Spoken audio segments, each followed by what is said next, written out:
Chers compatriotes, depuis le 19 août 2017, nous nous sommes engagés dans une lutte devant nous conduire à terme à la première alternance dans notre pays, le Togo. Nous y avons été poussés et déterminés par l'intérêt supérieur de la nation qui exige la mise à mort réelle et définitive de la dictature qui nous étouffe depuis le 13 janvier 1963. Que se passe-t-il? Dès qu'on se penche à peine pour toucher du doigt le problème, on tombe sur une absurdité totale. Quel est le problème? Le peuple togolais, à l'instar des autres peuples africains, s'est battu pour obtenir, après de lourds sacrifices, l'indépendance du Togo le 27 avril 1960. À peine 3 ans après, précisément le 13 janvier 1963, un homme, une famille confisque la souveraineté propre au peuple. Et cette famille veut gouverner à vie le Togo. Au bout de 56 ans aujourd'hui, le Togo est régenté par une seule famille entourée de courtisans insatiables. Cette minorité est prête à tout en vue de la conservation du pouvoir. Et le Togo reste le seul pays de l'Afrique de l'Ouest à n'avoir pas connu d'alternance. Transposé ailleurs, on obtient ceci. En cette année 2019, le président de la République du Bénin est un fils du président Hubert Maga. Le président de la République du Ghana est un fils du président Kwame Nkrumah. Le président de la République du Burkina Faso est un fils du président Maurice Yameougou. Le président de la République de la Guinée est un fils du président Ahmed Sékou Touré. Le président de la République fédérale du Nigeria est un fils du président Nnamdi Azikiwe, qui n'était même pas président le 13 janvier 1963, puisqu'il a accédé au pouvoir le 1er octobre 1963. Voici l'aberration contre laquelle le peuple togolais se bat depuis plus d'un demi-siècle. Regardons autour de nous. Au Nigeria, pour quel objectif ultime le président Muhammadu Buhari s'est-il battu avec son parti politique, si ce n'est obtenir un deuxième mandat de 4 ans? Il ne viendra jamais à l'esprit du président Muhammadu Buhari de faire plus de 2 mandats, c'est-à-dire plus de 8 ans au pouvoir. Au Ghana, le président Edouard Akufo-Addo est considéré comme un héros de l'indépendance du Ghana. Là-bas, au Ghana, il fait partie de ceux que l'on appelle les 6 grands, Big Six, immortalisés pour leur exploit en tant que patriotes d'exception sur le billet de 50 cedis, la monnaie ghanéenne.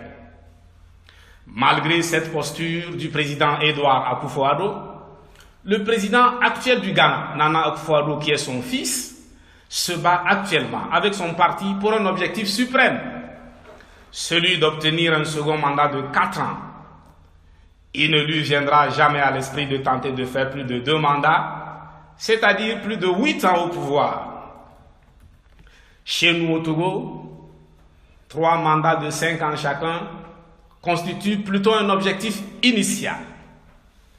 Les 15 années au pouvoir du fils, comptabilisées avec les 42 années du pouvoir du père, ce qui fait 57 années de pouvoir pour une seule famille, ne sont pas assez.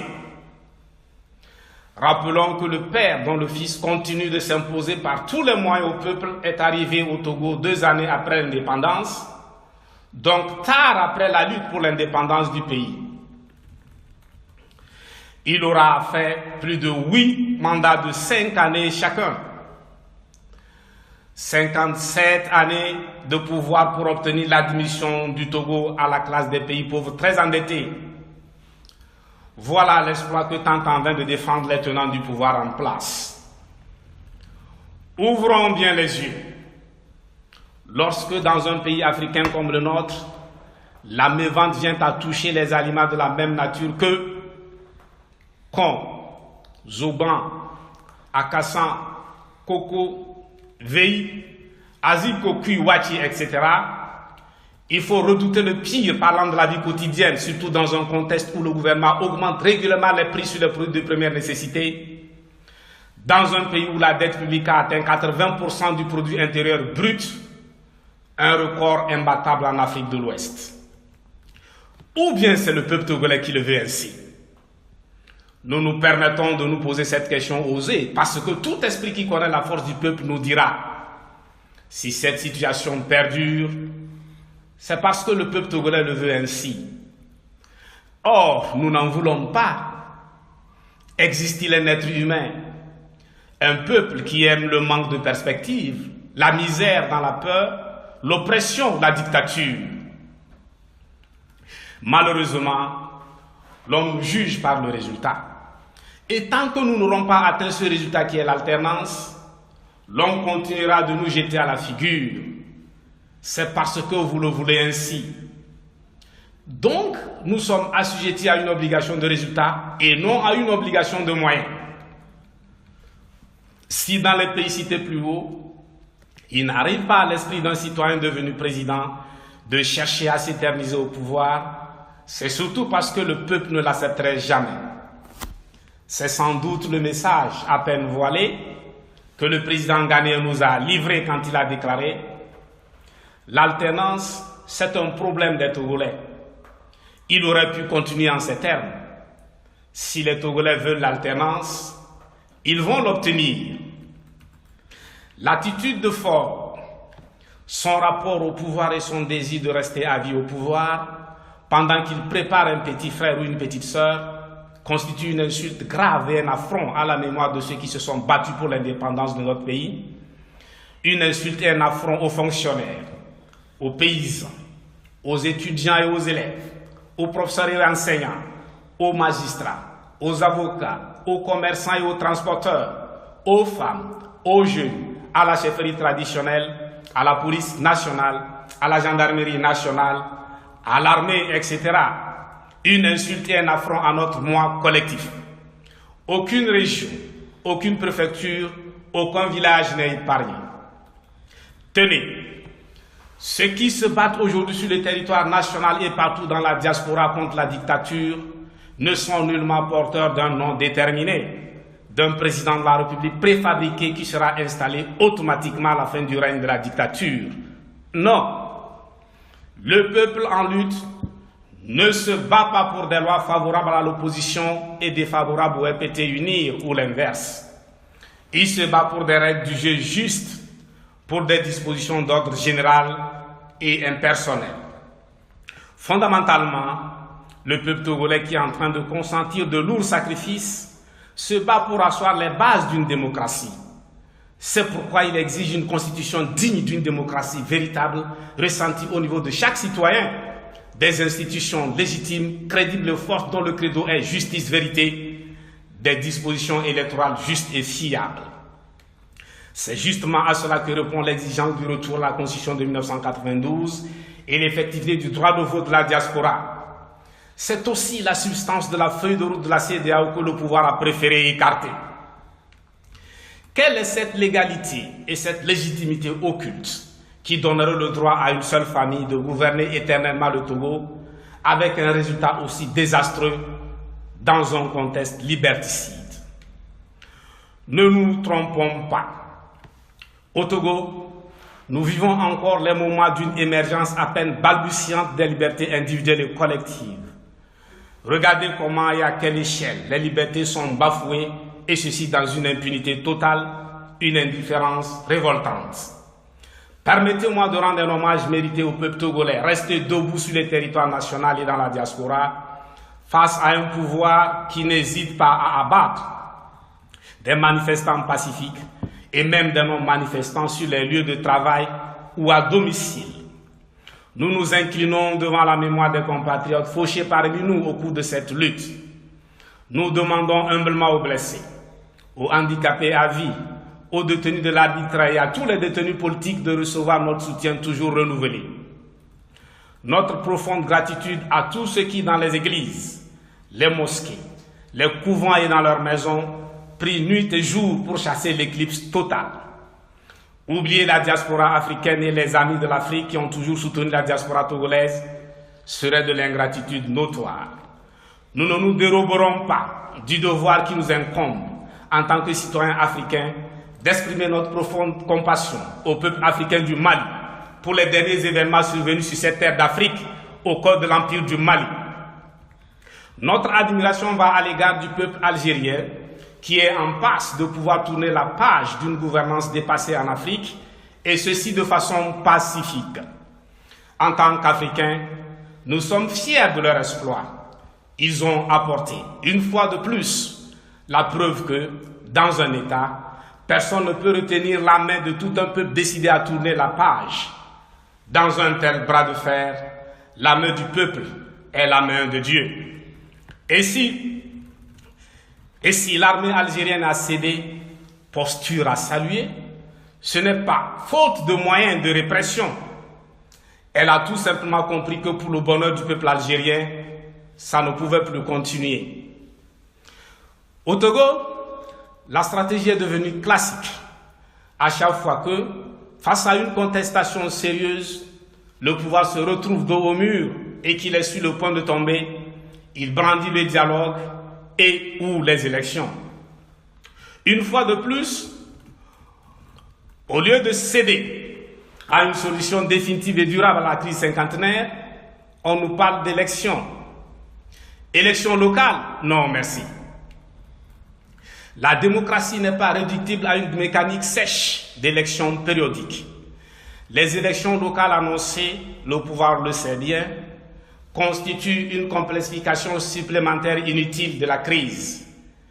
Une démocratie sans alternance au sommet n'est pas une démocratie. La décentralisation telle que conçue actuellement consacre un émiettement confinant à une dislocation, un démembrement du territoire national. En fait de communalisation, il s'agit plutôt de balkanisation très poussée du territoire national destinée à renforcer le pouvoir en place. Diviser pour opposer, voilà la stratégie, exactement comme pour les régions, les préfectures et les cantons. Inévitables seront les conflits entre les communes urbaines, entre les communes rurales, puis entre les communes urbaines et les communes rurales. Ne parlons pas de la problématique épineuse et non résolue de l'adéquation entre la décentralisation et les systèmes politiques traditionnels encore vivaces. À ce sujet, nous invitons les chefs traditionnels qui continuent de soutenir le régime à découvrir la loi du 13 mars 2007 relative à la décentralisation et aux libertés locales, particulièrement la place qui leur est faite. Si nous revenons de concevoir la décentralisation dans notre pays, nous vous assurons que le roi ne serait pas décapité. La survie de l'institution que vous représentez se trouve dans l'alternance. Pour la chefferie traditionnelle, il s'agit de choisir entre disparaître en cas de maintien du système RPT-UNIR ou survivre en cas de victoire des forces en lutte pour l'alternance. Les élections locales annoncées par le pouvoir ne sont ni plus ni moins qu'une conférence de Berlin à une échelle réduite, l'échelle nationale. Avant les élections proprement dites et au cours d'une séance, les communes seront attribuées en fonction des forces en présence, avec en tête la superpuissance RPT-UNIR. Pour les autres participants à la conférence, ce sera à prendre ou à laisser. Évidemment, les plus grandes communes reviendront à la première puissance.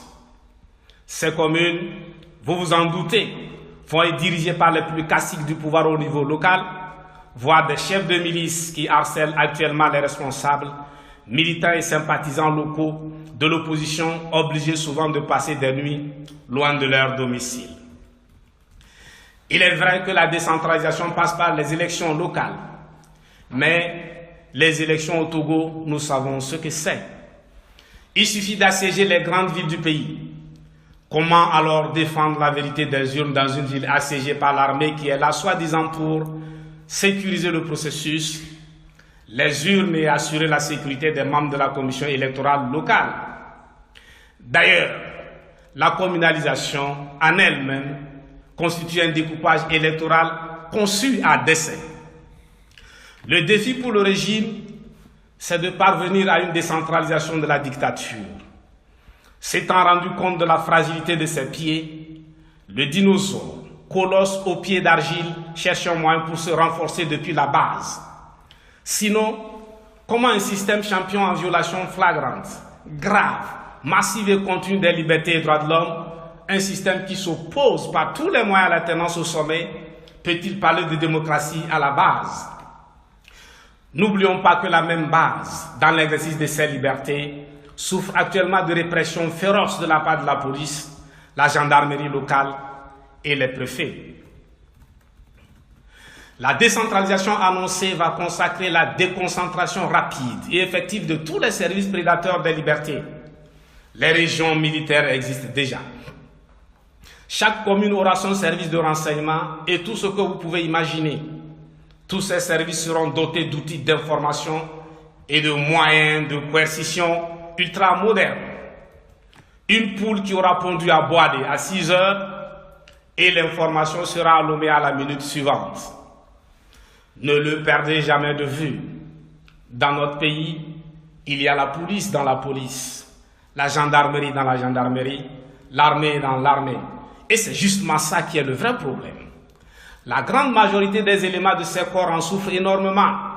Sinon, il y a très longtemps que le piquet a compris le message à lui adressé par le mouton depuis l'autre bout de la corde qui les lie.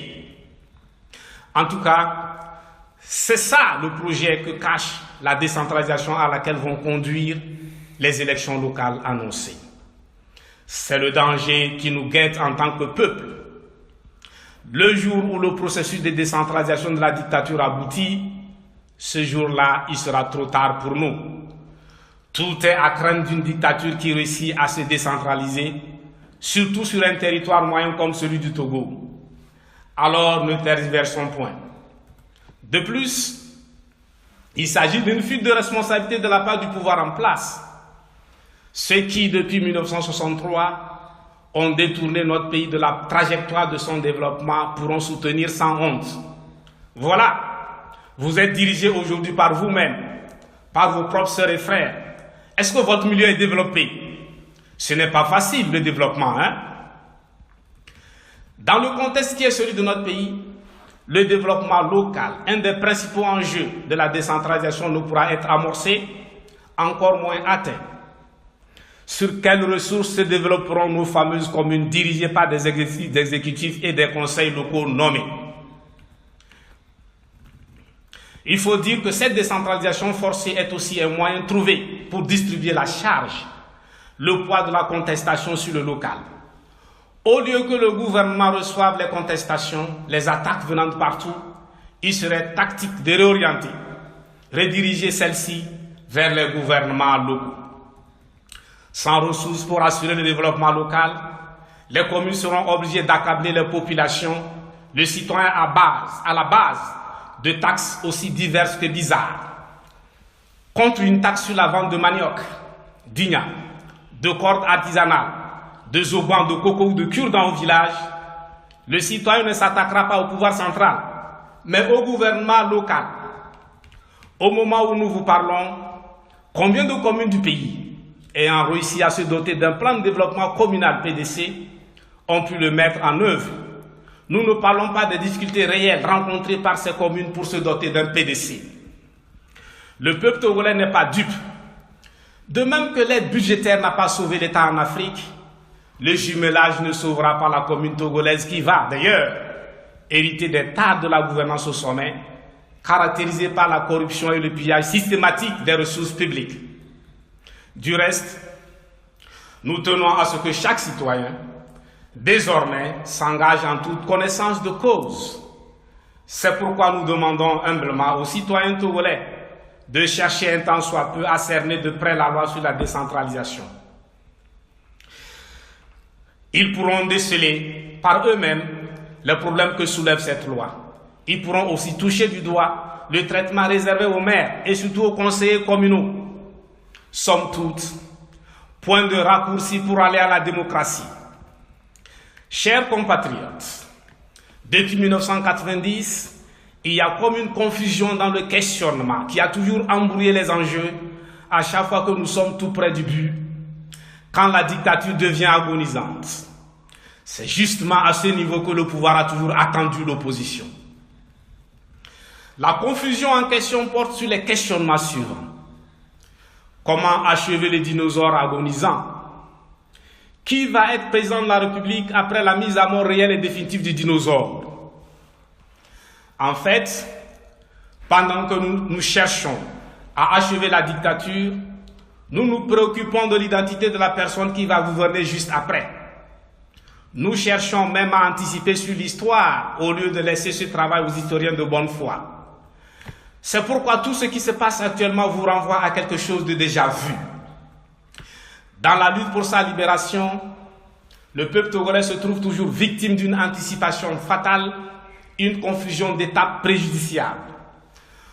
Voilà ce qui a plongé le peuple togolais dans une sorte de mythe décisif, alors que ce mythe n'est pas un mythe proprement négro-africain. Face au même scénario, Djobo Boukar, en son temps, avait lancé « Le fauteuil pour lequel nous nous battons n'est pas vide ». Il n'a pas été écouté. Pour nous, ces deux questionnements se présentent comme deux panneaux. L'un, comment, la manière, cachant entièrement l'autre, qui, la personne. Ainsi, la question portant sur la personne qui va gouverner à la fin de ce régime n'est pas encore à l'ordre du jour. L'urgence, toute préoccupation et préférence rangée, c'est comment se débarrasser de cette dictature qui cherche aujourd'hui à se décentraliser afin de pouvoir nous cerner de la base au sommet, des pieds à la tête. Après le joug au cou du peuple togolais, bientôt des chaînes à ses pieds. Allons-nous le permettre? Sous une dictature, le devoir de tout démocrate est de lutter pour que le pouvoir revienne au peuple souverain spolié.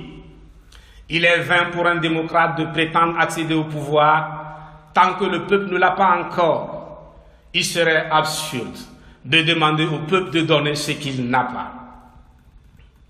Si nous voulons prendre le pouvoir de la main du peuple, ce qui est la démarche des démocrates que nous sommes, alors nous n'avons pas autre chose à faire que de continuer à nous battre afin que ce peuple retrouve la souveraineté, le pouvoir.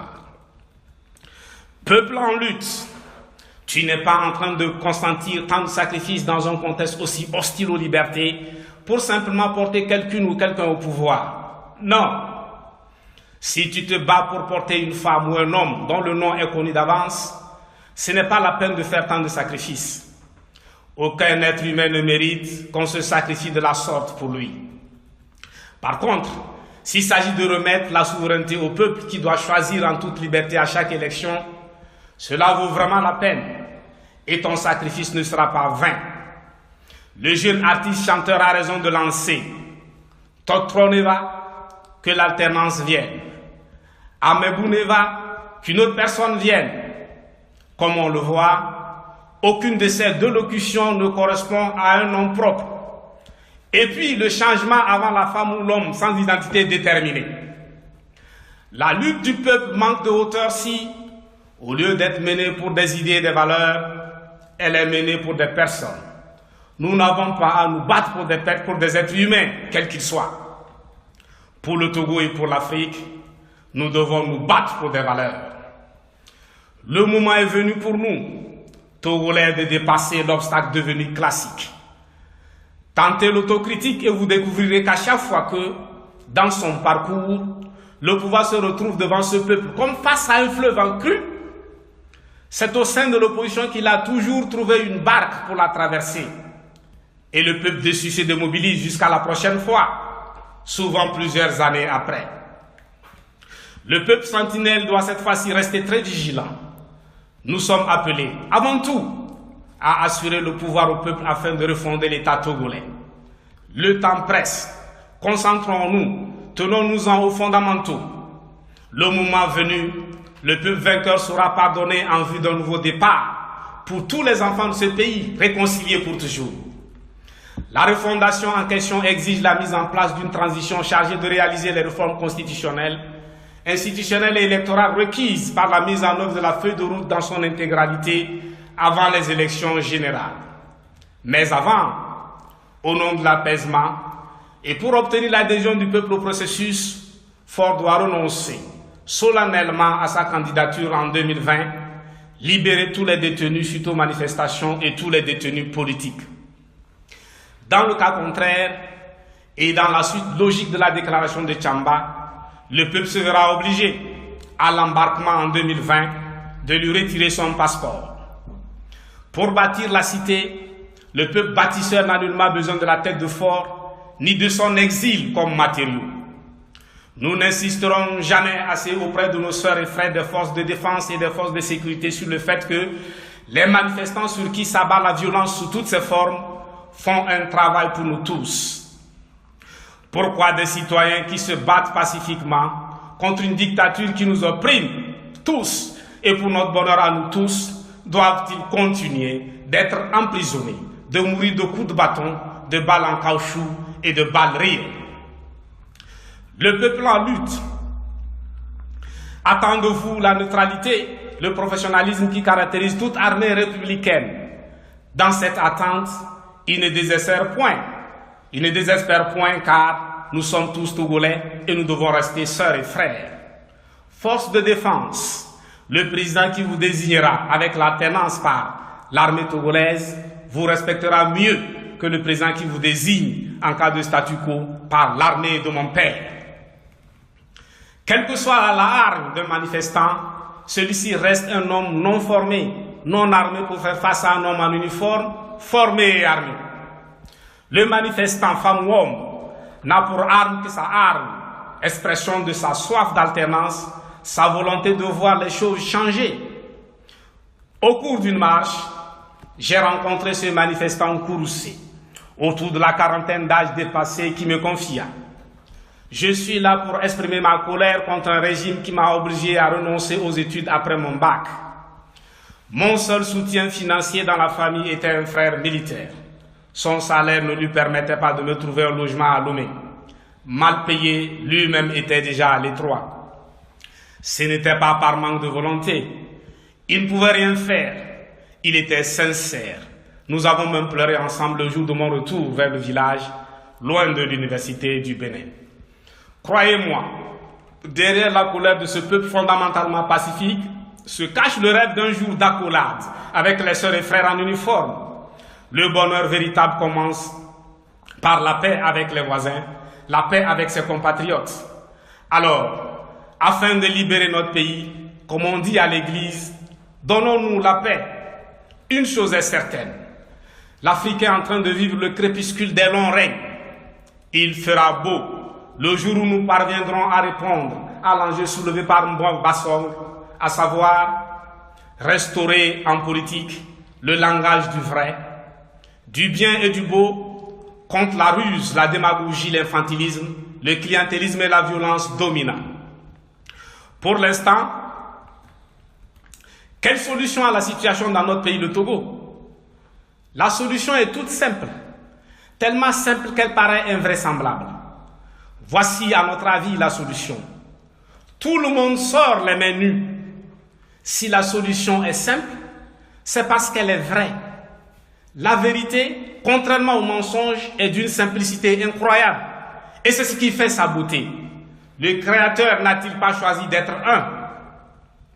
Le 13 avril 2019 est la date retenue pour les manifestations que nous nous permettons, avec votre permission, de baptiser Marche Djitri Bonsafo.